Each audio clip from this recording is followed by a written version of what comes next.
Sunshine, go away today. I don't feel much like dancing. Some man's gone, he's tried to run my life. He don't know what he's asking. When he tells me I better get in line, I can't hear what he's saying. When I grow up, I'm gonna make it mine. These ain't dues I've been paying. Well, how much does it cost? I'll buy it. The time is all we've lost. I'll try it. And he can't even run his own life. I'll be damned if you run mine. Sunshine, sunshine, go away today. I don't feel much like dancing. Some man's gone, he's tried to run my life. You don't know what he's asking. Working starts to make me wonder where the fruits of what I do are going. He says in love and war all is fair, but he's got cards he ain't showing. How much does it cost? I'll buy it. The time is all we've lost. I'll try it. And he can't even run his own life. I'll be damned if you run mine. Sunshine, sunshine, come on back another day. I promise you I'll be singing. This old world, she's gonna turn around. Brand new bells will be ringing.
RITER Radio is a BKR Media production. Welcome to the morning meeting, everybody. Or should I say the whenever you decide to show up meeting? I said the hip, hop, the hippie, the hippie, the hip, hip, hop, the don't stop, the rocket to the bang, bang, boogie, say up, up, the boogie to the rhythm of the boogie to beat. Now what the hell is to the dish, I'm ripping to the beat. I'm here, the groove, and my friends are gonna try to move your feet. Say I am Wonder Man, and I'd like to say hello. I to the black, to the white, the red, and the brown, the purple, and yellow. But first I gotta bang, bang, the boogie to the boogie, say up, the boogie to the bang, bang, boogie.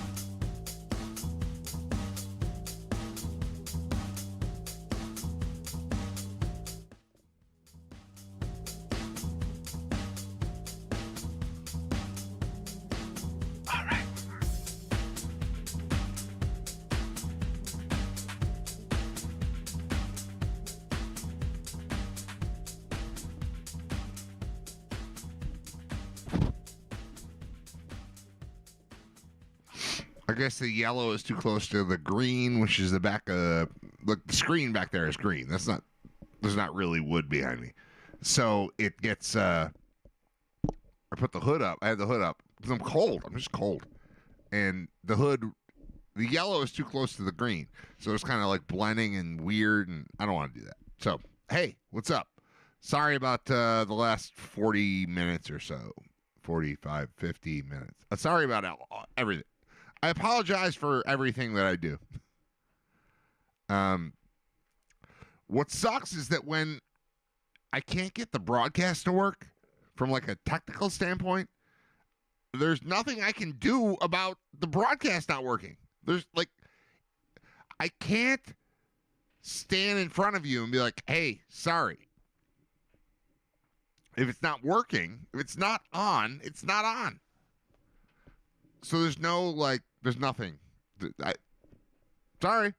We had some problems, and that's it. I don't want to dwell on that, but it's, 10:51, which is, I don't know, let's say 40 minutes later than I start the show every day.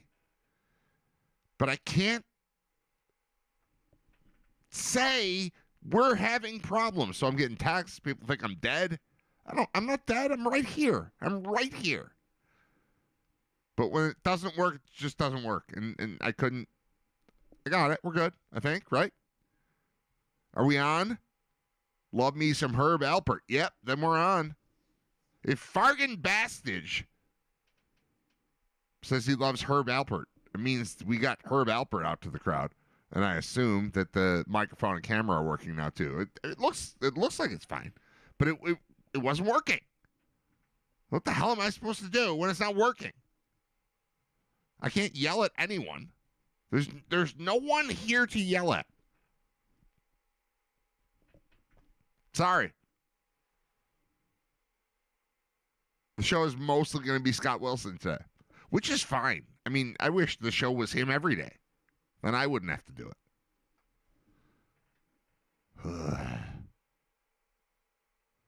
I don't know. I don't know what to tell you. All right, here's what's written down.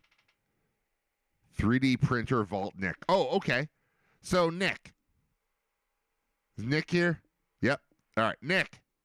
You and your 3D printer. I wrote this down like Friday night. I need a thing.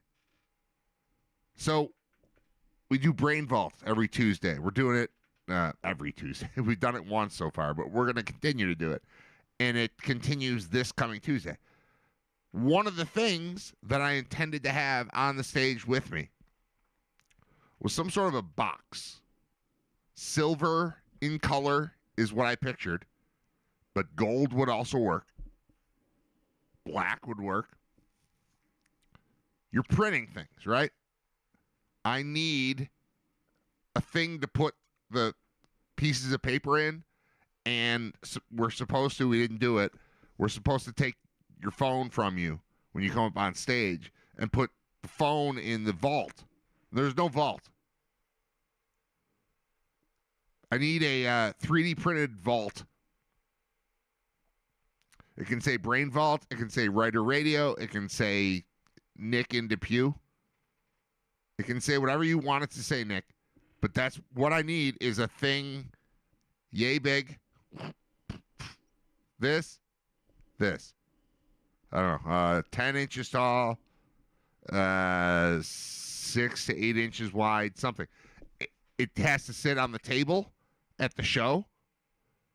And I need it by tomorrow night. You don't really have to do this. I'm just throwing it out there because it's something we talked about when I first met with the people at the Kaz about Brain Vault, is that they were going to construct a thing for me, and they didn't construct a thing for me, and I had my own bank, my own plastic bank that counts change for me. I don't put pennies in. I use quarters, dimes, nickels. Every one that I have, I put in there. And eventually it's full, and it's always $140 or something. It's cool. It's great. But I had to empty it out, and now I've got a pile of change sitting on my desk right there because I had to empty my change out to take the thing to the thing. and I want a separate thing. So it doesn't have to be you, Nick. I'm not laying it on you. But this seems like something you're capable of. And I don't know that you'll be there tomorrow. It's something, I'm just putting it out there. I need a guy who I know with a 3D printer who can make me a vault. And by vault, I mean just like a bucket of, like a hat. We're drawing names out of a hat. Just a thing, just a structure that isn't my bank, so I can put my quarters back in my bank and continue counting them. It counts the quarters in the bank.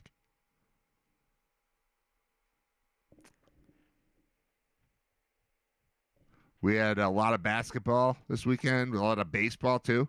We had it was great. It was a great weekend of losing games and then winning a couple also. We had a baseball game on, what was it, Saturday night? Saturday and Sunday was basketball, then baseball. Basketball, we lost. Close game-ish. Much closer than the last time we played that same team. That was all right, but lost. And then we had baseball. That was rough. We had a bad baseball game on Saturday. Drew played great though. Little man was he was a stud. He had a double play where he caught a line drive and ran and stepped on second and knew what he was doing. It was really cool. But that's about it. We didn't have any hits. None. 0. Granted, Drew's team is 9 and under. 9U, they call it. U is under. They're 9U, and they're a B-level team. ABC. They're B. And they played against a larger league, A 10U team. And they got their butts kicked. But Drew was very good. He only batted twice. Walked both times. Got the third both times. We didn't score the whole game. But he got to be like player of the game and stuff. He got like they have a game chain that they put on their MVP, this thing, and he got his picture taken. Lost 12-0 and got his picture taken for being awesome. So that was cool. Can't yell at him. Can't beat him up over, losing to a team that's older and more experienced and better and larger league and all that stuff. So it's fine. So that happened. So Zach lost basketball, and then we ate pizza, and then we went to Drew losing baseball. That was Saturday. But Sunday was basketball. All 3 kids play in their basketball league. And we lost. Early morning, we lost by a point. Then we won by a point. Then we won by many points. And the kids were good, though, man. They were very good. Drew scored 6, which is his lowest output of the season in a game that we lost by 1. So, one more basket from Drew, we win. Second game, Nate, I'm like, what'd you score, 4, 6? He's like, 2. All right. But they were good. We won that game by a point. A whole basketball game, by the way. 20-19. Same week, it's the 35th anniversary of the Bills losing 20-19. That score sticks in my head. I didn't enjoy Super Bowl 25 a lot.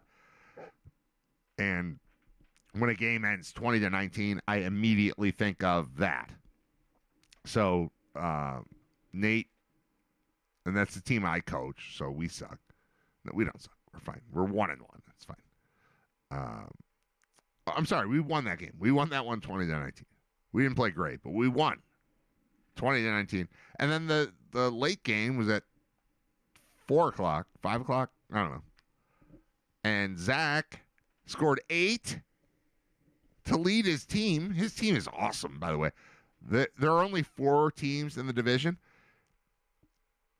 Our team, Zach's team, was 3-0. Everyone else is 1-2. And that sounds crazy, doesn't it? 4 teams, 3-0, 1-2, 1-2, 1-2. They all have gone.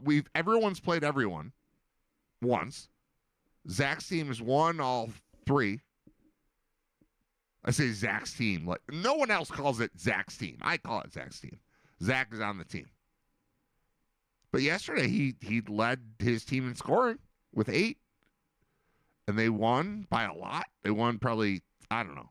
It was 40-ish to 20-ish. 38 to 22, something like that. And they won, and he was good. So we had a decent day yesterday. We after Saturday started with a basketball loss at, I don't know, 4 in the afternoon, 5 in the afternoon. A baseball loss at 8 p.m. Like, ugh, this weekend stinks. 2 losses. Then we get to basketball, and it was lost by a point, which was terrible. And then win by a point, which was better. And then win by a lot, which is way better. So we went 2-3 over the weekend. Yeah. We're having fun. I think we have basketball. Oh, yeah, we have today's going to suck again. Tonight is just another one of these drive everywhere at the exact same time. Everybody's got to be somewhere different. But we've got some practices. We've got a scrimmage. There's a lot going on today. So I'll have an update on basketball tomorrow. It's not like baseball. Baseball, I'd come back. It'd be a Monday. I'd be like, all right, here's what happened in the 9 games that have played since the last show. You know, hello, welcome to episode 103. We had 7 games over the weekend. Here's how we did. Wasn't quite that, but it's busy, man. It's a busy schedule when you got 3 kids playing sports at the same time. Zach leading scorer. Okay. Not that. All right, here's the thing. This would fit into, like, if I was a stand-up comic, this would fit into my routine. I noticed the other night, I don't sneeze often, but when I do,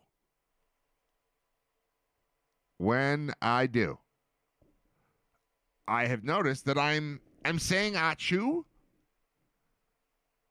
and you do not have to do that. You don't have to say anything while sneezing. But I discovered that I'm performing. I hate performative crap. I just hate it. And I noticed that I'm doing it because when I sneeze, I have this thing. It happens to me at like 11 o'clock at night. I'm in the basement watching TV, and I have to sneeze. And the sneeze is violent. It's aggressive. It's mean. It's loud. It's big. It takes over my body. There's a lot going on. And I noticed the other night that when I sneezed, to no one, there's no one else down here. No one comes in the basement but me. My wife comes down here to do laundry sometimes. Other than that, though, nothing. And I noticed that so it's violent. It's my whole body gets into it. And I went like this. Achoo. I said achoo. Why am I saying achoo? Who's that for? Who am I trying to inform that I'm sneezing in the moment? I don't know. It's just me. And I noticed it, like I'd sneezed, and when I sneeze like 11 times in a row. Like violently sneeze 11 times in a row. And I noticed on sneeze like 4 that I've been saying achoo during my sneeze. No one's there. No one's hearing it. No one cares. You don't even care. You're listening to me recap sneezes from 2 nights ago. You don't care either. I understand.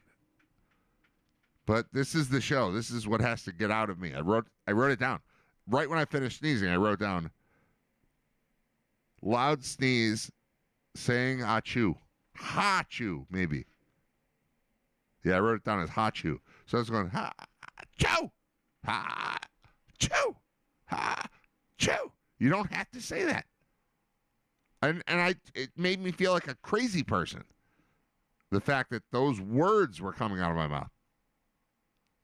When I was involuntarily making loud noises.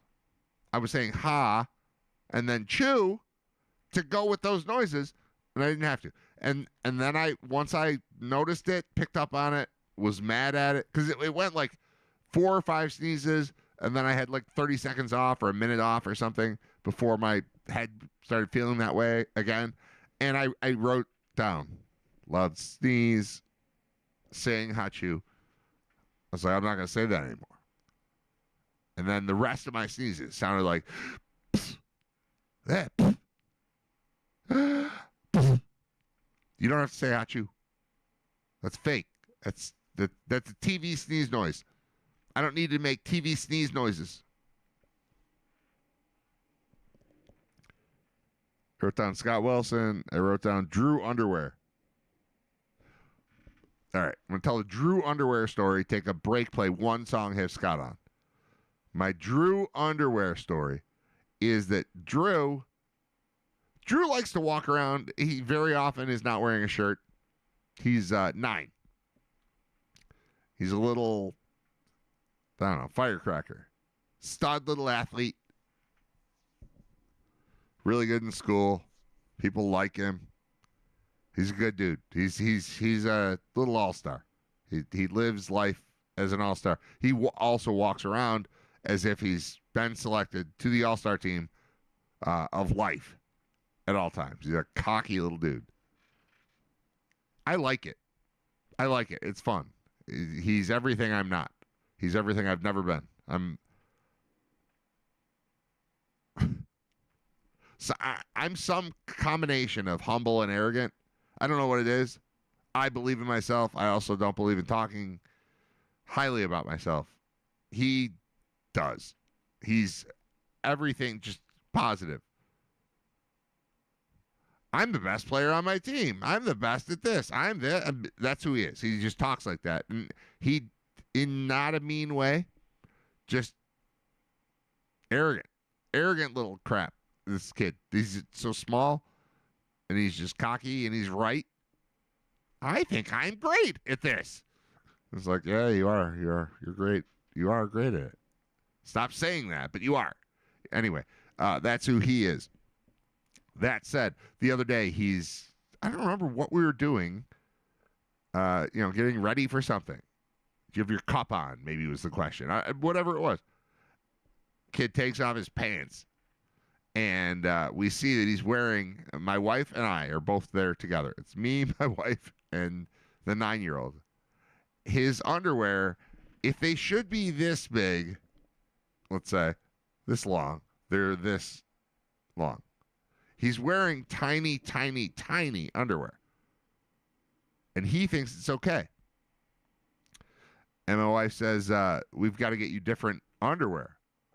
We're going to take some of Nate's underwear and give it to you as your underwear. And he's disgusted by it. Disgusted by the fact that he might have to wear his brother's underwear. At this point, my wife says, I think I texted it to myself. I have a quote from her.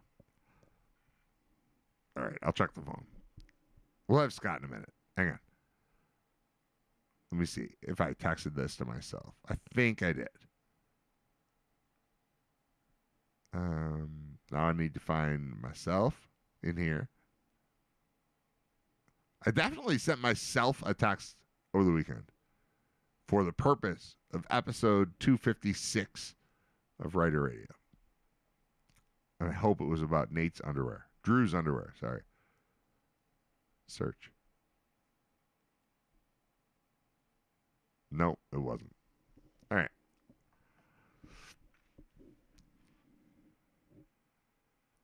At some point, while Drew is disgusted by the idea of soon wearing what used to be his brother Nate's underwear, my wife tells him Just so you know, every pair of underwear you've ever worn was previously worn by your brothers. He's never, this poor kid, he's the third kid. He's never had his own underwear. We've never bought a package of underwear for this poor little 9-year-old. We've never done that. Not once. I didn't know that. But she said it out loud. Just so you know. You shouldn't be grossed out. Every pair of what you're wearing right now, that was worn by Zach and by Nate. And now by you. Because you're the third kid, and that's how we do it. That's how we roll. Here at Writer Central. And I simultaneously felt bad for him and thought, I got to tell the people that watch and listen to the show about this. This is funny. So it was exactly the same time. I wrote it. It's somewhere. I'll find a piece of paper somewhere where I have the exact quote from my wife saying, dude, all of your underwear is used. Deal with it. And he's fine. He'll live. He'll be okay. He'll still be the arrogant little jerk that he is. He's not a jerk. He's a really good kid. Also, I played him in chess again last night. And halfway through the game, right after I just volunteered my queen to him, I turned to my wife and said, it's not like he wins sometimes. Like, I'm dead when I play against him. He plays every day in school. He's only 9, but he plays and I do not all the time. My 9-year-old is a better chess player than I am. And it sucks. But, like, I don't go into a game with him thinking, oh, well, let's see if he wins. It's like, what am I going to do? I'm playing against the Dodgers right now. He's got $800 million in salary in his brain of chess playing. And I do not. He kills me. He beat me last night. It was horrible. It was horrible. Dad, do you want to play chess? No, not against you. No. All right, fine. Dead. You want to play again? No. I told him last night, I was joking, but I was like, I never want to play you again. No, we're not. We're never playing chess again. I'm sick of just being embarrassed. No, it shouldn't be that embarrassing because I'm the only person there. Nobody sees it. My wife saw it yesterday. But I told her, he's better than I am at this by a lot. And it's humbling to get annihilated by a 9-year-old in a game of chess. And it has happened. I bet the last 5 times I played him, he's won 4. Something like that. And I walk into things. It's pathetic. It is. I am awful. I walk right into stuff. He sees it ahead of time. He's 9. I don't want to play chess anymore. I will. I will occasionally play him in chess. I didn't turn my light on. Yeah. Let's see if this is better. Then we'll take a break, and then Scott will be here. Where's the... There we go. Sorry if I'm too dark. Is that better? I think that's better. All right. I'm going to play a song. A song. And then Scott will be here.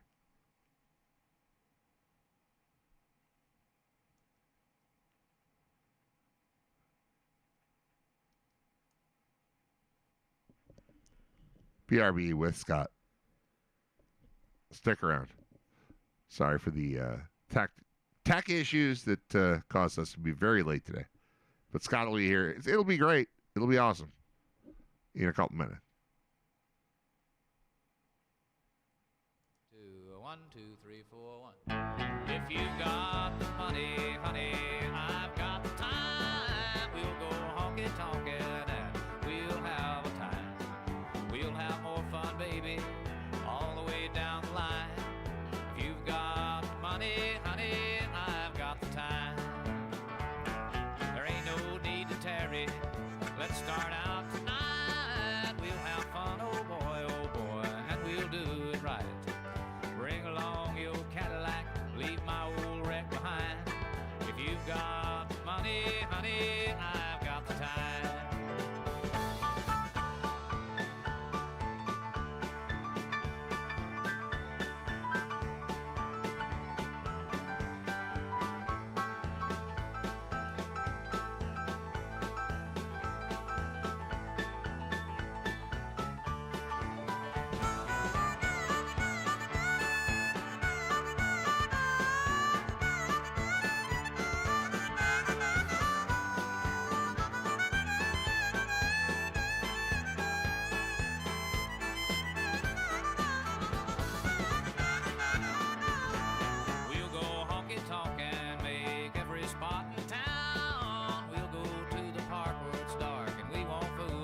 break me down. Don't need no advice. I got a plan. I know the direction, the lay of the land. I know the score like the back of my hand. Them other boys, I don't give a damn. I'm the man. Come round. Nothing can break, nothing can break me down. I'm the man. Come round and nothing can break. You can't break me down. I got gas in the tank. I got money in the bank. I got news for you, baby. You're looking at the man. I got skin in the game. I got a household name. I got news for you, baby. You're looking at the man. When it comes to Friday, I always earn. But don't try to teach me. Got nothing to learn. 'Cause baby, I'm gifted. You see what I mean? USDA certified lean. I'm the man. Come round. Nothing can break. You can't break me down. I got gas in the tank. I got money in the bank. I got news for you, baby. You're looking at the man. I got skin in the game. I don't feel no pain. I got news for you, baby. You're looking at the man. Who's the man? Who's the man? Who's the man? Who's the man? Who's the man with the plan? I'm the man. Who's the man? Who's the man? Who's the man? Who's the man with the plan? I'm the man. I'm the man.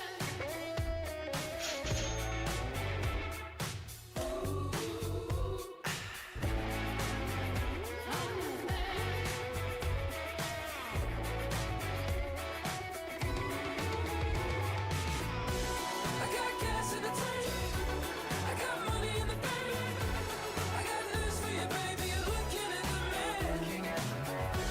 I got skin in the game. Headed for the Hall of Fame. I got news for you, baby. You're looking at the man. Right hand of God, first in command. My testimony, but I take the stand. Who's the man? Who's the man? Who's the man? Who's the man? Who's the man with the plan? I'm the man. Who's the man? Who's the man? Who's the man? Who's the man? Who's the man with the plan? I'm the man. I don't give a damn.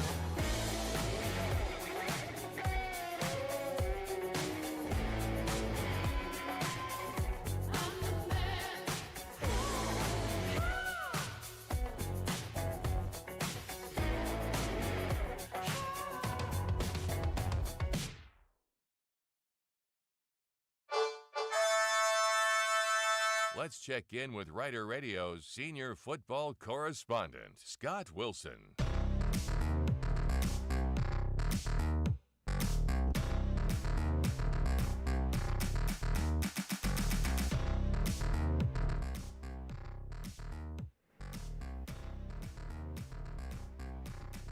Yeah, let's do that. Let's check in with Scott. Scott's here. Scott Wilson, what's up? What's up, man? How are you? Good. How was your How are you doing? weekend? I didn't like the lack of football this weekend. I didn't realize, like, it didn't occur to me that was about to happen, and then just no football, and so I had to watch other stuff, and I didn't like watching other stuff. I like football. Yeah, that sucked. I had a birthday party to take the kids to on Saturday, which I ate did, up a little too. bit of time. I had one of those. And then, Where was yours? What kind of birthday party? It's a place called Sky Zone. Oh yeah, all right. I went to a place So, called like- Dave and Buster's. So yeah, Yeah. same deal. One is more Yeah, active, same one is more video game, but loud. A lot of children, a lot of running, a lot of crap. Yeah. Yep. Yep. And then Saturday afterwards, took in the Royal Rumble. Oh, that's And, right. You were so excited about that being during the day instead of at night.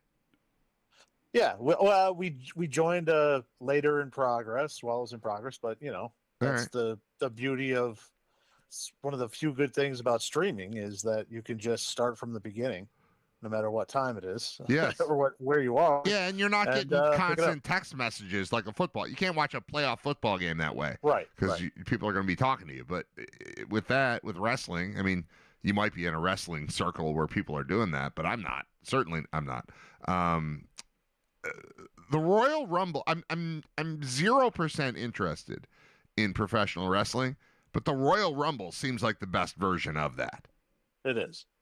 Yeah, it's the most fun, and I think that I saw a clip from Bill Simmons this week, and they were talking about how it would be great if the NBA All-Star Weekend switched to Royal Rumble. Yes. And it was one-on-one. Make a basket, stay. Ooh. Next person comes out. Yes. And, whoever the next person comes out, they have to score 2 in order to knock out the champion. And you have 30 guys in the end. And then whoever's the winner is the winner, which I think I like that a lot. I think that the Royal Rumble could be brought into a lot of different aspects. It is the most fun because there's absolutely so much of it is of professional wrestling is filling the space in between the big events. So it's, you got to build a rivalry or, set up some type of drama. And in the Royal Rumble, you don't have to know anything about anything. You just show up and you know that the goal is you want to be the last guy in the ring. You have to be that's the only rule. You have to throw the guy over the top rope, and once they hit the outside, they're out. You just got to be the last guy. You don't have to know anything about anything. And that's what I like. You can parachute in and enjoy. There wasn't as many this year, I think, partially because of it being in Saudi Arabia. Usually the Royal Rumble is one of those situations where, they'll have a guy come in that hasn't wrestled in 10 years. Right. As like a surprise where you're like, number oh my 12. God, Macho Man's coming out. Yeah. Or something ridiculous like that. Or they'll come out, they'll be in the ring. He's dead. Yeah, well, they'll get in the ring. They'll get the ovation. They'll knock a couple guys' heads, and then after 5 minutes, they'll get tossed out. Right. So there cool. wasn't as much as that because it's in Saudi Arabia. But yeah, and I like the idea of converting it to the NBA. LeBron versus Kyrie Irving to start. Right. LeBron wins, and then it's like Giannis. Oh my God, that's Scottie Pippen's music. Right. Yeah, fun. You can bring anybody in. Right. That's cool. Giannis comes out, and then it's because here comes Steph Curry. What are they going to do? It's going to be one-on-one. Steph Curry versus LeBron. Oh, Curry made a 3. He wins, and then oh my God, it's Hakeem Olajuwon's music. Right. Wow, that's fun. Yeah, wow, that's fun. That could be great. Love it. I love it. All right. I accidentally watched some hockey this weekend too. And I know the Sabres lost to Montreal, and that win would have propelled them to excellence, I think. But the idea, the feeling in this city, the amount of conversations I have about the hockey team right now are reminding me of 2005 when they awoke from the dead. And I remember it was after we did, Dan Cave was in town. He lived here still. His wife lived elsewhere, and he still lived here because he was sticking around for the hockey season. And he and I both lived in North Buffalo, and we would go to games. I would pick him up to go to games, and then we would come home, and we stopped at Louis on Delaware near Hurdle, and the woman behind the counter was talking about what had just happened in the hockey game. And we're like, oh my God, you noticed? And I will always remember that moment as the time when Buffalo noticed what the Sabres were doing. And I've been on the end of the whole train. It's all going. And I think we're there again. I think the people are talking about the team again, and people noticed, and it's, it was a sellout the other night, and I know that was mostly friggin' Canadians. they filled it up and were rooting for Montreal more than Buffalo. But the arena is full again. The team is something again. The standings are fantastic right now. It's not like, oh, You can look at them. you can look at them. They're not like, Right. oh, they're in the playoffs by a point, but the other team behind them has 3 games in hand. They're like in it. And as of yesterday, last night I looked at it. They weren't in the top 3 in their division, which didn't lock them in. But 2 days ago, before they lost to Montreal, they were in the playoffs, and they were like 7 or 8 points up on the next team that's out of the playoffs. They weren't in the little wild card part. It's 3 teams from a division, 3 teams from a division, 2 wild card teams. They weren't in any of that. Now they are. Now they're back down to the wild card part after 1 loss. It's okay. They're far up on the team. Like they're a playoff team. It's not like we take a snapshot on this day when they're a playoff team right this second. No, they're like for real. And I think the city's feeling it. I still am not going to go to a game, but I'm going to watch them on TV, and I like it. Well, Thoughts? I mean, you're having a totally different thought about it if Tage Thompson's shot with about a minute to go is a quarter of an inch lower instead of ringing off the post. Right. Would have tied the game. Yeah, Well, hold on. I'm sorry that it's your turn to talk, and I'm going to talk again. But we had a baseball game during that game, and then the baseball game ended, and we walked out to the lobby and crowded around a television. And this was the moment that made me realize we're doing something here. The whole crowd of 2 baseball teams and whatever else was going on a soccer field, whatever. We were all standing in the lobby and watched, because we walked out. There were 3 minutes left in the game. The Sabres were on the power play. Exactly what you're talking about happened right then. But I don't remember the last time I saw people care at all about what's going on with this team. I don't go to the arena, but it was regular people that are doing other things were crowded around a television watching the Sabres, the last 3 minutes of a Sabres game. And that was, I won't say new to me, but renewed to me, because we have not seen that in forever. Okay, sorry, your turn. Well, this is a different experience for both of us because if I remember correctly, we were both at in the conductor's seats when we were coming out of the lockout. Both you and I were both still at WGR. Correct. Even though I was only on the weekends and producing the morning show. Any chance I got, I remember saying, well, they're going to be very good. We're going to be very good. Yeah, Sabres are going to be very, very, very good. Yeah. Ottawa's going to be very good. That's going to be the main worry is the Senators, and how they're built is the only thing that looks remotely close to the way the Sabres are built.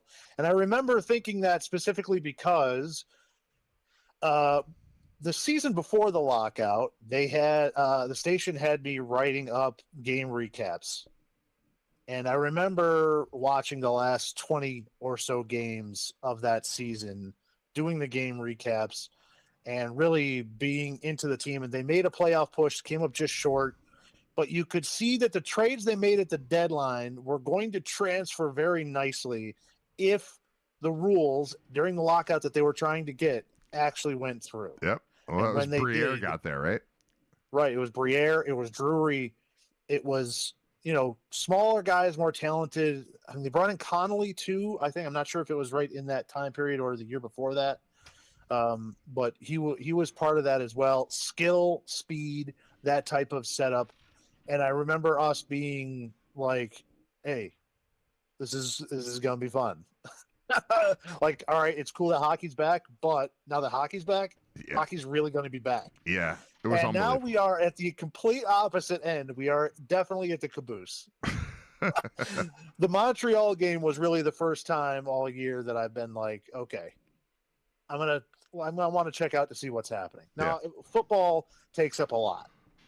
Yeah. In my defense, I'm, listen, it's all I do. So that's fine. And now that that's over, it frees up an awful lot of time, and I had that opportunity. But yeah, I agree. Just watching them, even the highlights, it's hard to argue what's happened over the last 25 games. This isn't a 3-game winning streak. Like, No. remember you had, Well, it's 2 all right, months. the Sabres have won 3 in a row. Let's get Walro on. Yeah. Is this real?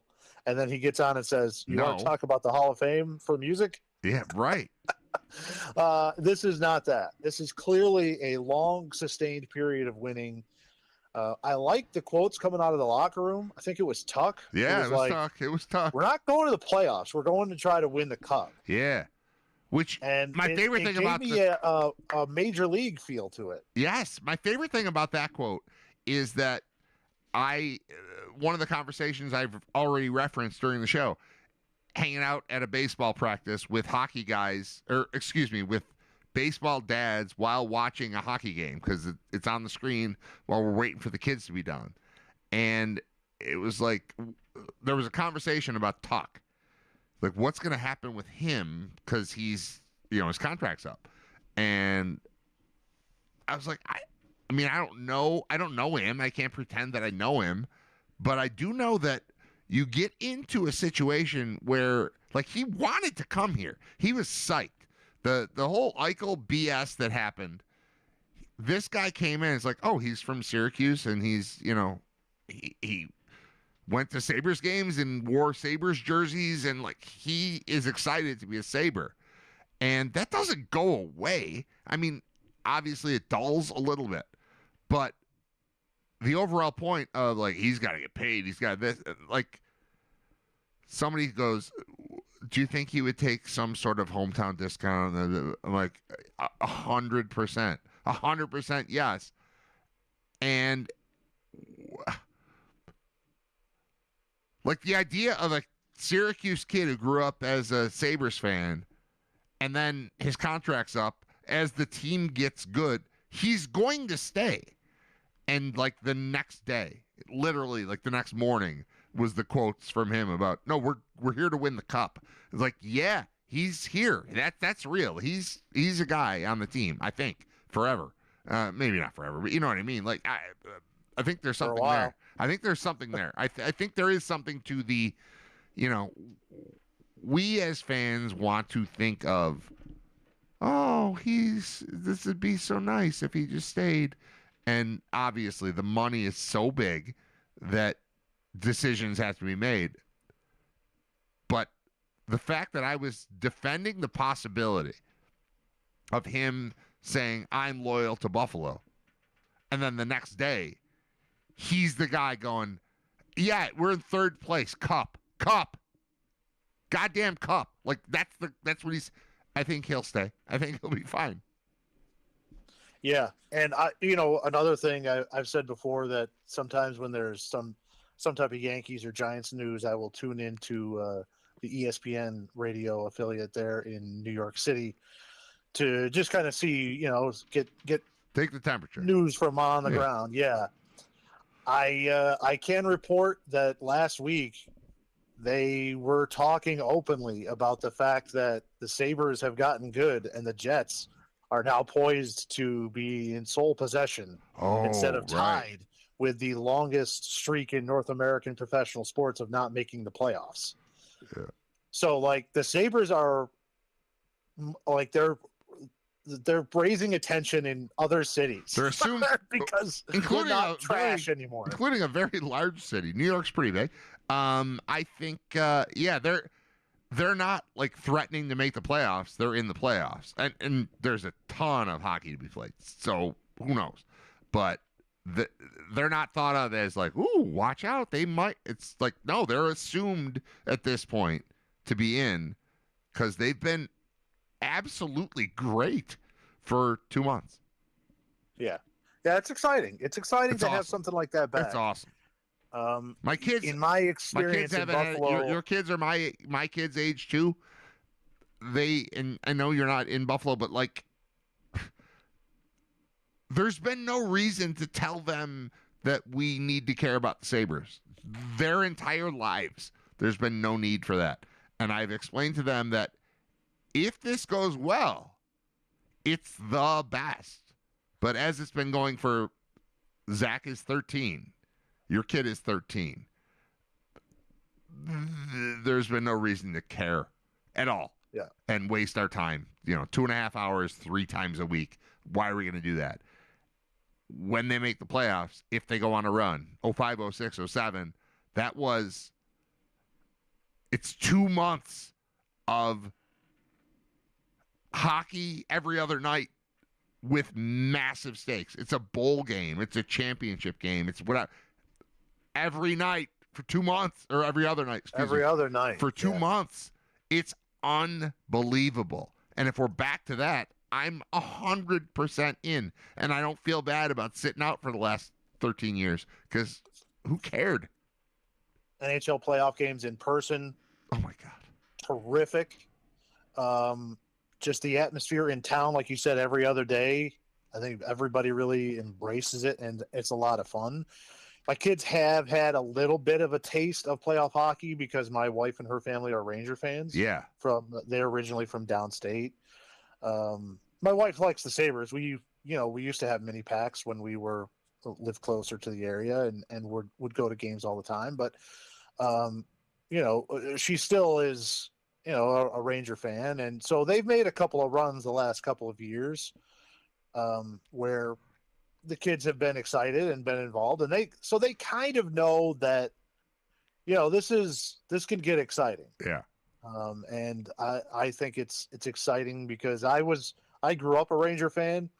It was a big deal when they won the cup for me there in '94. It was a big deal for a lot of people. that was massive. But I moved when I went to Buffalo for college, out of high school. Yeah. I said, listen, I'm not switching from the Giants. I want a team here locally. And it was my first NHL game. I saw my first NHL game was Sabres versus Calgary. Okay. And I just remember saying, okay, yeah, this is great. Second period, we snuck down into the 100 level seats, and it was a little bit nuts because I didn't know anything about really the Sabres. I mean, I'm an 18-year-old kid, and the people that I was with were friends from school, and they were Buffalo kids, and they got real tense all of a sudden. And I looked up, and they were showing us on the board as somebody was walking down to sit 2 rows in front of us. And I was like, "Oh wow, who's that old guy?" And it was the owner of Adelphia. I forget his name. John Regas. Regas. We thought we were just so sneaky, attractive, and we decided to try and sneak down, and ended up like in the 2 rows where the owner is. So we just we kept a very low profile. Good move. It worked out. Hey, once we're there, you can't leave because then you can't. If you come back, you're gonna get questioned once you're down there already.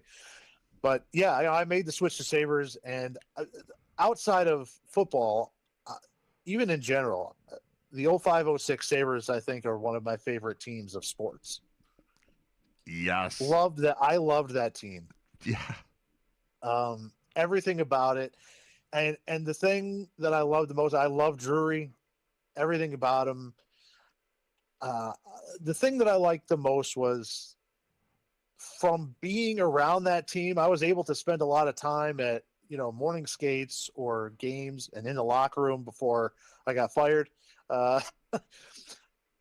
Was that I knew for a fact from being there and being around the team that they cared about the games as much as the fans did. It really mattered to them. Yep. They really played hard. And it came from the leaders, it came from the captains, but you could tell, and I knew that when they lost, it really bothered them. And the Sabres haven't had a lot of that over the last decade, really, where it bothered them, but it only bothered them because the players felt like they were losers. not because they were losing games. I don't know if that makes sense. It totally makes sense, and it makes me that think of 05, Josh 06 team Allen. really cared. Yes, all of what you're saying, I'm now connecting that era of hockey to this era of football in this town. Josh Allen bawling after losing to Denver in the playoffs feels connected. After you said that, feels connected to the Sabres when they would lose a game, when they would have, just some garbage night against Tampa on a Tuesday or Columbus or whatever it was, like something, and they'd be like, we don't know what to say here. We didn't mean that. We're sorry. We want to play now again. Let's bring them back out. We want to play again. Like, that's like how Josh feels to me as a fan, and that's the stuff that connects with fans. Like that was unbelievable. And I know that I was closer to the team than any other portion of my life. But those 2 seasons of Sabres hockey were, to me, the best seasons of Sabres hockey. And I know they've been to the Stanley Cup Finals a couple times. But that's what that was. And that's what I feel like the Bills are, too, just because there is such a connection. And I'm glad you point that out, because I have never thought of that. But the Bills now feel like the Sabres then.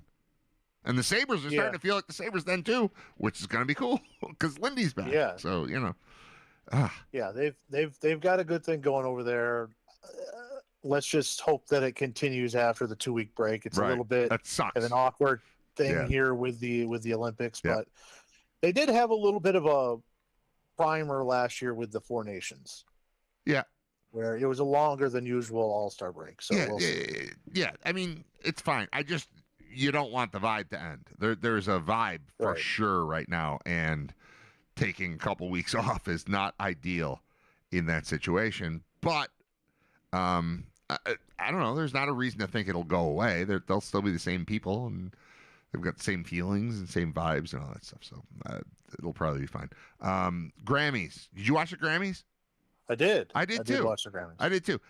It's my wife and I don't watch television together often at all, because everything she watches sucks, and then so I don't want to be around it. So we have, and then everything you watch is awesome, and you don't want her ruining it. I don't want her ruining my awesome stuff, and then what she watches sucks, and I don't want to ruin what sucks for her. Like, I am compassionate. I don't want to say the things that are in my head when I'm watching the stuff that she watches, so I just walk away. Before you move on, before you get to the Grammys, can I ask you if this happens? Yeah, go ahead. Does your wife come to you and say, "Hey, there's this new show. I think you might like it. No. We should watch it." No. Or would you be interested in watching? Okay. No. Because this happens in my house, No. and then I have to say, that sounds like the dumbest shit I've ever heard. And no, I'm not going to watch that. No, we have nothing in common as far as watching things aside from the Bills. The Bills for sure. I'm trying to talk her into the Sabres stuff, like all the hype I'm throwing at you about this team. She's not buying it. Although she's was not ready to love again. No, she's not. She was right. Yeah, she was very into it back in the day, but no. When I stopped putting the games on TV 12, 13 years ago, when I stopped making every game an they event, haven't come back on. They haven't come back. So Basement is the place for me to watch hockey, which is fine. I like it down here. I got all my stuff down here, so it's fine. But no, she's not even in on that. Well, the only reason I ask is I had a recent situation where I told my wife earlier in the week, I said, I can't remember what it is, but I heard a promo for a show, and it's one of the dumbest things I've ever heard. And I said, I'll remember it. I'll remember it. What? Eventually, something will come back around where I will hear it, and I will say, that's it. She says, okay. Later in the week, the promo for it comes on. You're both watching? She goes, ooh, yes. She goes, oh, this is the one that I think we should start watching. This is the show. Right. And I said, that's funny because that's the one I was talking about that I think is the dumbest premise I've ever heard. Yeah. And I will not watch that with you. It's the new Fox show where the story is there's an assassin, but he is starting to realize that he's getting early onset Alzheimer's. And I'm like, honey. I think I want to watch it, but with you. I'm like, honey. I want to honey, watch it come on. with you. Right. It's like Hallmark. Right.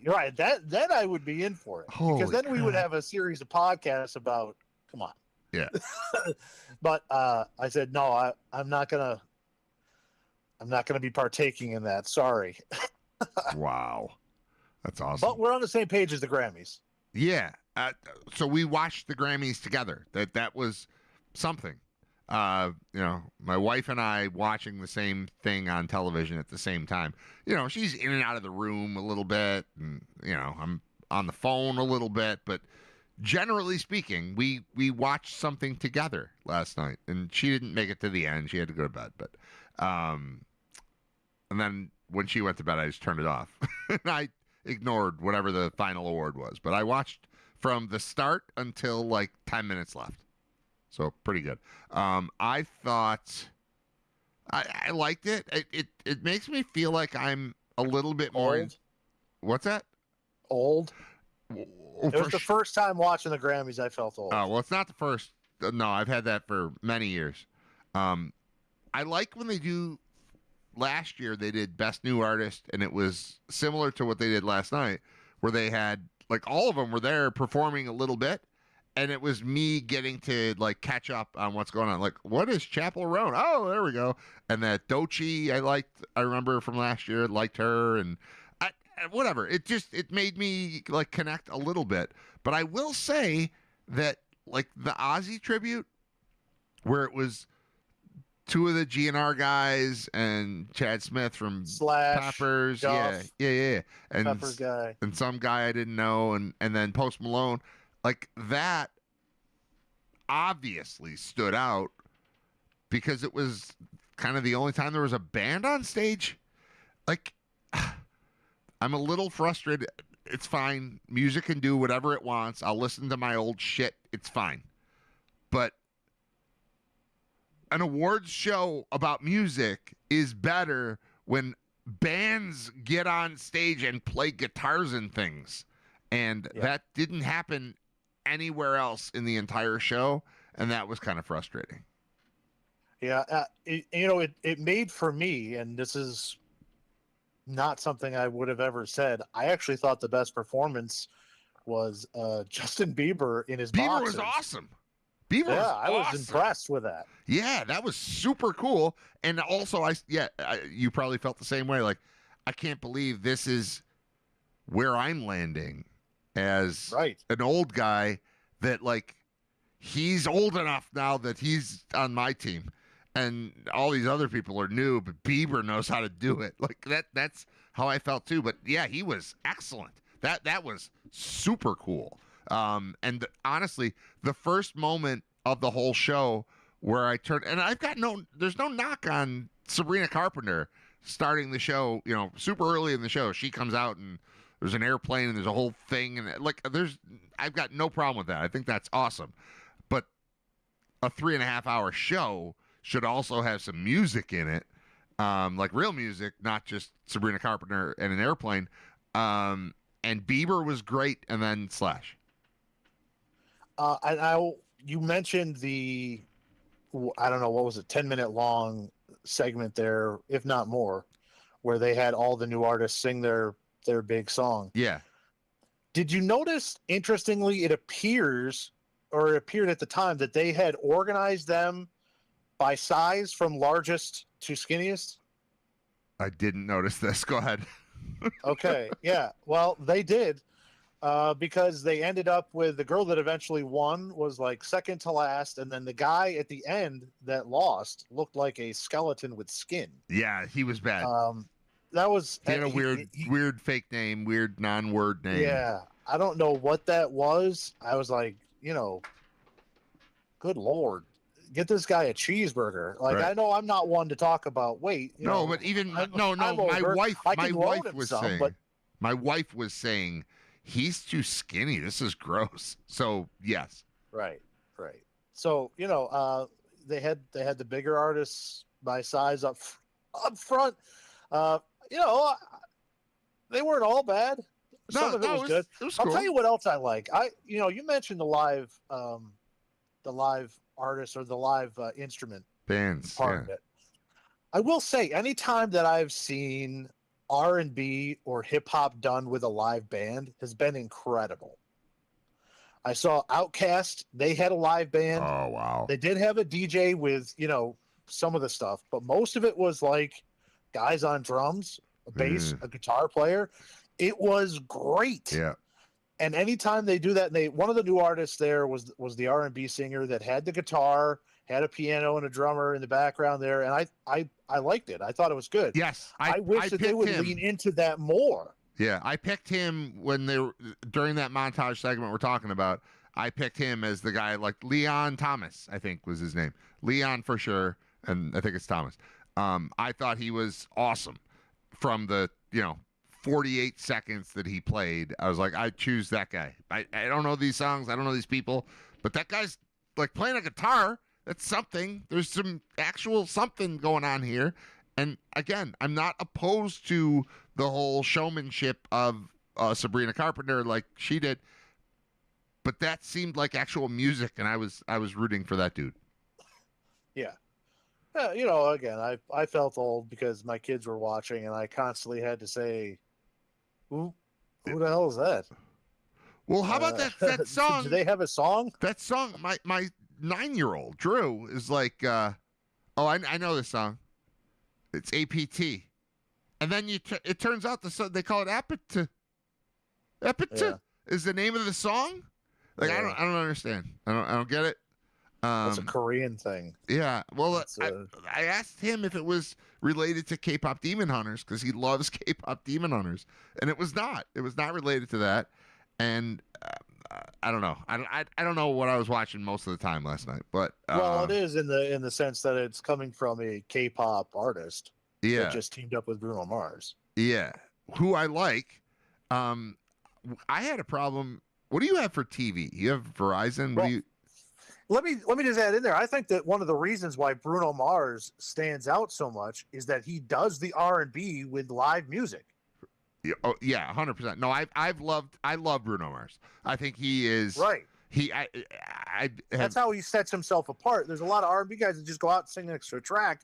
No. And I think, well, whatever. He goes out and performs with the full band, and you get the full experience, and it's great.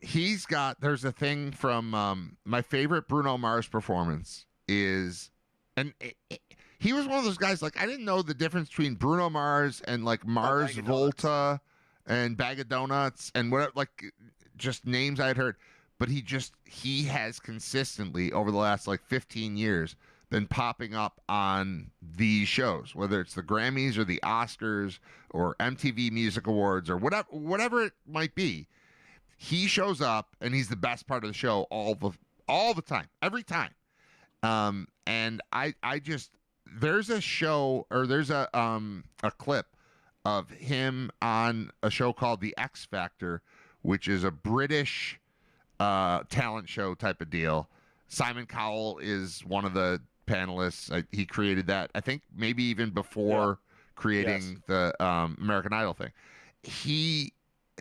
This X Factor version of Bruno Mars doing Runaway Baby is one of the coolest, like, live television performances I've ever seen. And it's because he goes full James Brown. Like, that's what made James Brown awesome. It wasn't James Brown. It was the band and then James Brown. And Bruno Mars adopted that and, like, made it his own. Runaway Baby X Factor is so friggin' good. And then he just shows up, and he's always wearing a shiny, like a gold. He's wearing a gold suit. He's wearing something spectacular. That is a dude. That guy was made. Everything about him was made for these shows, and everyone should copy what he's doing because it's totally right. And it worked with the Silk Sonic thing where he went full 70s throwback. I would be okay with letting Bruno Mars do every third Super Bowl. Yeah. and giving him license to kind of work out, you know, What's relevant? go out there. Yeah, he's going to have one or two of his own songs that are probably going to be new, and then let him do some covers of stuff that are probably going to be fun. Right. No, I would take him as our musician mascot for the NFL. 100%. No knock on Bad Bunny. I still don't know what Bad Bunny means. Trevor Noah sucks. But like his conversation with Bad Bunny at some point in there was kind of fun. That was the best part of Trevor Noah. But Bruno Mars to me is I think he's a national treasure. Like he everything he does, all the stuff we liked about Michael Jackson, minus the diddling. You know, like he's right. Like he's that. All the stuff I liked about James Brown, except he can sing. All the stuff that's fine. All of it. Right. All of this stuff. Him on stage is what America needs. At the Super Bowl, at the Grammys, at the Oscars, at our meat raffle for Southline Baseball. Like what we want on stage at the Brain Vault, what I want on stage. Best possible guest on my panel, Scott Wilson. Second best possible guest on my panel, Bruno Mars. Just Bruno perform. Mars. He gets all of it.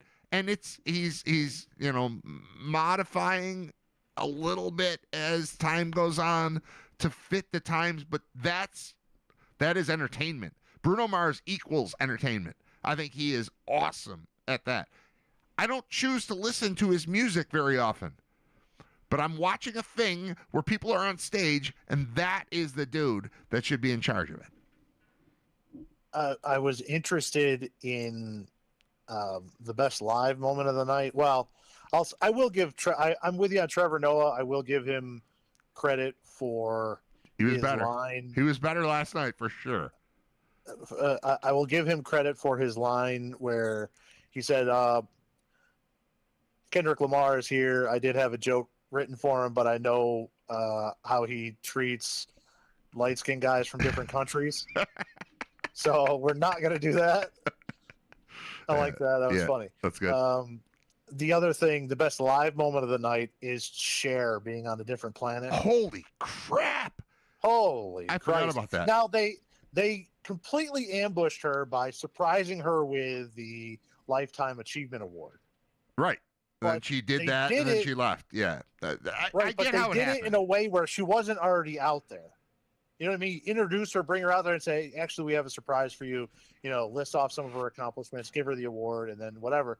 Instead, they say it and then say, "Here she is to present," and then they have the award for it. She's old, and all of her skin is stretched to the absolute limit, and she has no idea what's going on. Then she walks away, and it's a whole thing. That was terrible. That's right. Yeah, I didn't like that they kind of did that to her. I know she's on a different planet, but they kind of they put her in a bad spot and confused her. Yeah. And yeah, you're right. She is older, and they put her in a bad spot. And high. And, I just don't like super high. Oh, clearly high. She's old and super high. And they surprised her, and then she left, and then Trevor Noah was like, "Hey, Cher, come back." And we're all laughing at Cher, but it wasn't.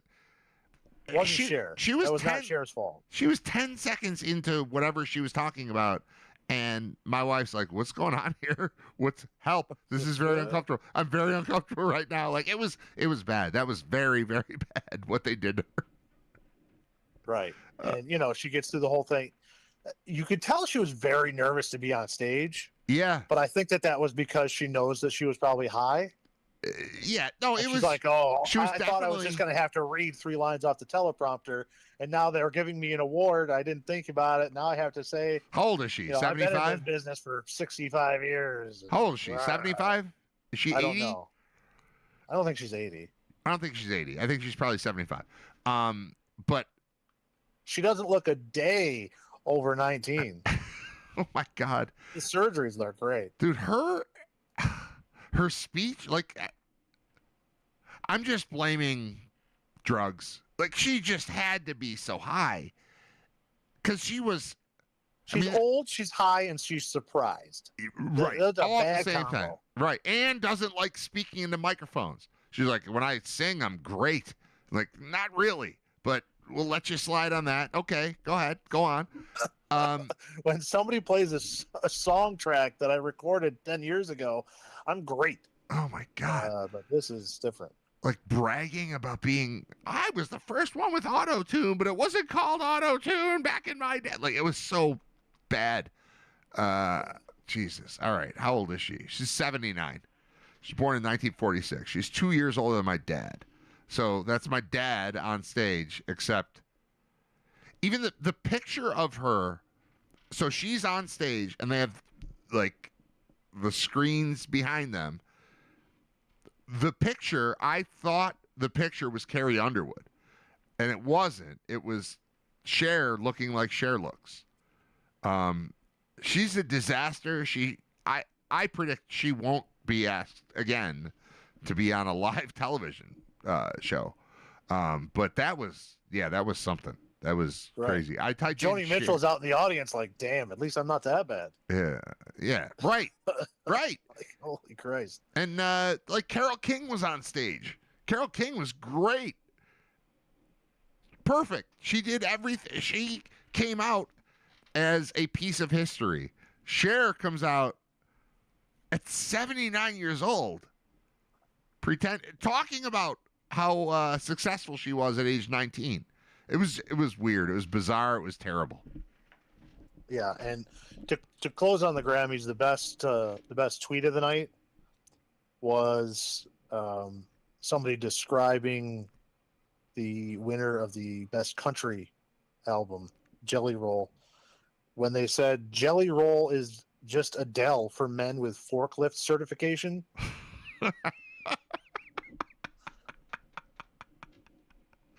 Wow. I thought because He's dropped a lot of weight. I'll give him that. Yes, yeah. I used diet jelly roll. Well, yeah, Ozempic jelly roll, but there's nothing wrong with that. I used a God, what did you just say? You said jelly roll is Adele. Adele. Okay, I used men with forklift certification. I thought there's a woman who won. She didn't win Best New Artist, but she was a part of that. She sat at the piano, and but she won the other best. She won something song later. Best Yes, yeah. Her collaborate something. I thought she was just trash Adele, like British trash. Yes, Adele. Horrible, like overdone makeup, kind of looks like a witch. And then was that. So I used an Adele comparison last night, but it was not regarding Jelly Roll. Thoughts? Thoughts? I know we're getting late here. I have a couple of other Go quick ahead, things. do your stuff. Drop them in here. We're good. Just want to give a quick shout out. UB Wrestling won at Central Michigan for the first time ever. Nice. Central's got a very good wrestling program. The Bulls, on the rise here. That was a big win for them. I know you've done a lot of PA for them and stuff. So have you ever met? Okay, you ruined the joke. I was gonna say, have you ever met the PA guy that does wrestling at Alumni Arena? He's awesome. Yeah, he's the best. Like unbelievable. I give him full credit. Yeah. Thanks. Today is Groundhog's Day. Do you celebrate? Yeah. The rat saw his shadow. So that's good, right? For 6 more. No, that's bad. No. It's 6 more weeks of winter. No, it's the other way. Well, whatever it is, it's 6 more weeks of winter. Well, then he didn't see a shadow.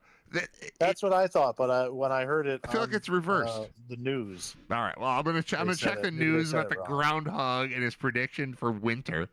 Yeah. Okay. I also learned that there's another type of rodent that they use. I don't know if it's a groundhog or what. They do it in Staten Island, and apparently, I think his name is Carl, and he's like 80% accurate. He's much more accurate than Punxsutawney Phil. Yeah, that guy sucks. And then I also learned that a couple of years ago, I don't know if it was 5 or 6 years ago, that Bill de Blasio held him up and dropped him, and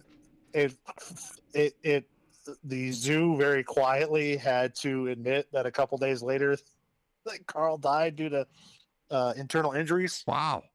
because the 'Cause de mayor of New Blasio York did it? dropped him. Yeah. When did Bill this de happen? Blasio killed him. I don't know, a while ago. I mean, de Blasio hasn't been mayor for at least 4 or 5 years. Yeah, but he wasn't mayor for. So, all right, within the last 10, but not the last 5. Something like that. Okay. Yeah. Jesus. Psycho.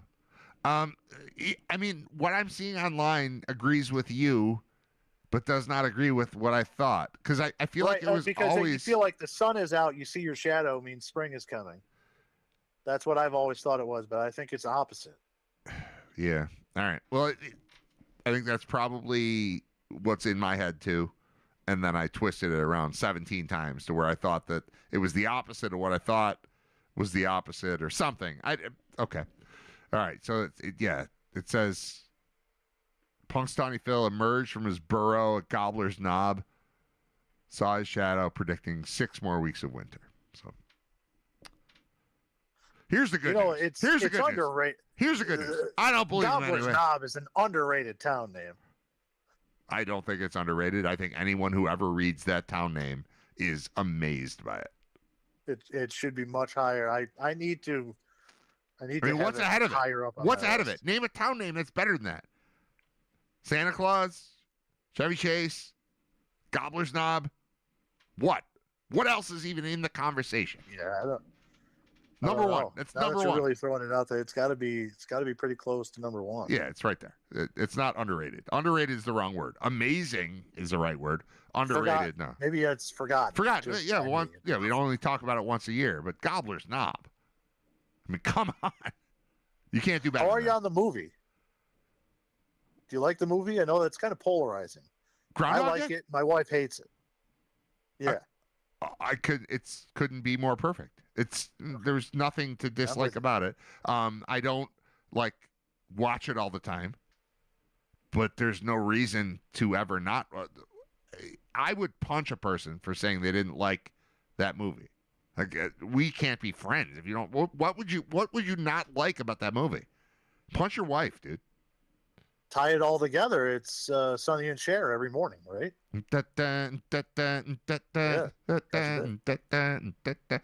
I did think about the movie while Cher was on stage because Lifetime Achievement Award. What did she do? What is she known? What are Sonny and Cher known for? It's that song. She's got the I don't remember what the name of it is. There's like a song about Indians, like Native Americans. Yeah, that's horrible. And then Believe. There's nothing there. That's not a person like she. I celebrate her entire catalog. I know. So. There are so many reasons she should not have been on stage. And one of them is the lack of musical production in her lifetime.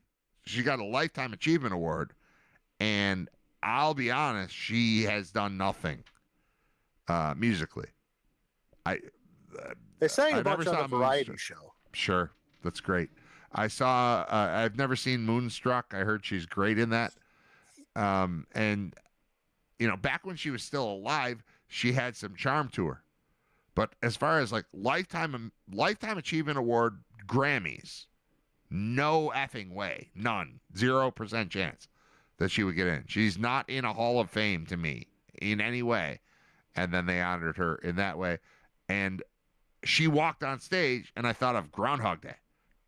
Groundhog or Groundhogs? I think there's only one.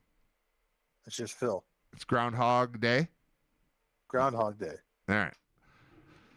It's like New Year's Eve. Because it's not a day celebrating all groundhogs. People say Happy it's New just Year. the one. People say Happy New Year's. Like, no. It's New Year's with an apostrophe Eve. And then it's New Year's Day. I guess that's an apostrophe too. But it's not Happy New Year's. It's Happy New Year. It's like spending 3.5 hours listening to Tony Romo call them the Jaguars. Oh, my God.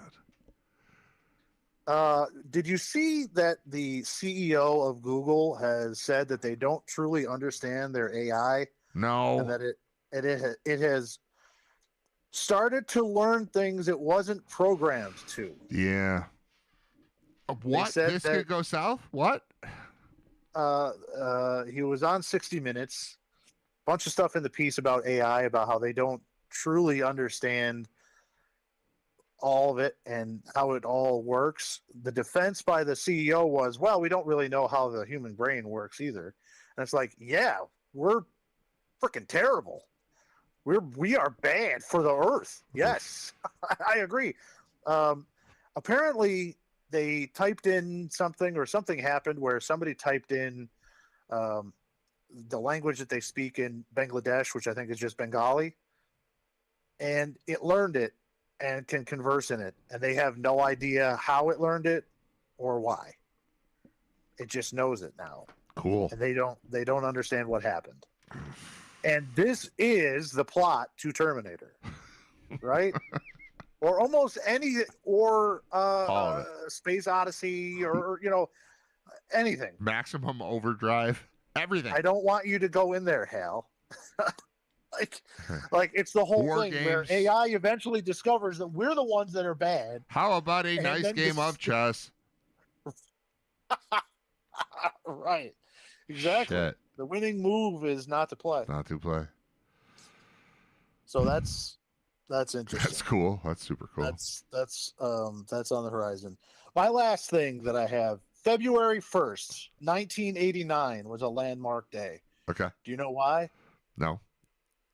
That was the North American release date of Tecmo Bowl for Ooh. the Nintendo Entertainment System. Wow. And We've come a long that way, to but me that is was a- great. Yeah. I like the year after Super Tecmo Bowl, I think it might be my favorite video game of all time. But Tecmo Bowl was groundbreaking.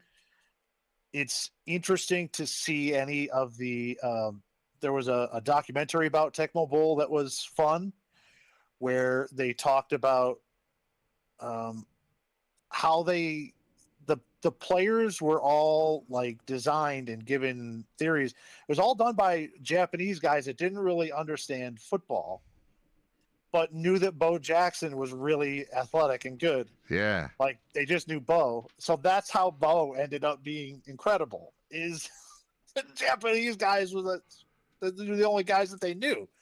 So yeah, it's one of the best video games of all time. I loved it. I don't even it would be depressing for me to see the amount of hours of my life that have been swallowed whole by Tecmo Bowl. I didn't have it. It's large. It's large. I didn't have it all through high school. I never had Nintendo. I had Atari, and then I had like a Commodore 64, and I just never was. I didn't have Nintendo. And then I went to college, and my roommate had Nintendo, and I cannot it doesn't seem crazy now, but at the time I was just playing old stuff. And I was playing Tecmo, and I was playing Tetris nonstop because it was just gifted to me because my random out of nowhere college roommate from Long Island had Nintendo and those games. I got so good at Tetris that his girlfriend came in and was just like, I like watching you play. It's so good. I like watching you play. That happened. That's like a part of my life. There's a girl I don't know who enjoyed watching me play Tetris. I should have stolen her from him right on the spot, probably, because I think that's probably what she was trying to say or do. Might be. But on the other hand, let's say I approach you at that age and say, I've got an offer for you. Okay. You can just steal this girl and you can hook up with her. But it might mean that you're going to lose your friendship, which means you lose Tetris and Tecmo Bowl and Nintendo. Ooh. No, yeah. And that's the right. Then and that's when it goes from I can find another girl. Thank you. Yeah, no, they were everywhere. They're all over. Anything, but she liked watching me play Tetris. That's something. It's one of the higher compliments I've ever received in my life was this girl. It's like, I just like watching you play Tetris. Yeah, we had in college. And this is early 2000s. We had Tetris. We had Tecmo. We had Mike Tyson's Punch Out. And Oh yeah. the three of them got worked. We were quite active on that. Well, We don't have all the other social media and crap. We had to right invent like, fun. hey, I bet you can't complete a pass with Jeff Fiegels on me, or something ridiculous like that. Where all of a sudden a Tuesday night turned into having a couple beers and Yep. The battle. So my friends, you've met a few, have dealt with a few of them. Specifically, my buddy Jake. You've met Jake because Jake, when we were in Philly to play Temple, Jake came and picked us up and took us to a bar. So my friends, including, it seems like it's being run by Ben, who you also have, I don't know if you've met him, but we've communicated together on road trips, whatever. Ben is like Albany area, like he's Scotia, Saratoga, all that stuff. I go every year for fantasy football in August. They're doing this coming weekend. I'm not going, but they're doing an ice fishing situation. There's like a whole ice fishing thing going on. And in addition to ice fishing, and like there's a group of them that play in like an Irish band, and they're playing a couple of events. It sounds awesome. I just can't go. But one of the things that's happening is Jake is coming up he just moved. I don't know. He was in Delaware. Maybe he's in New Jersey now. Maybe PA, something like that.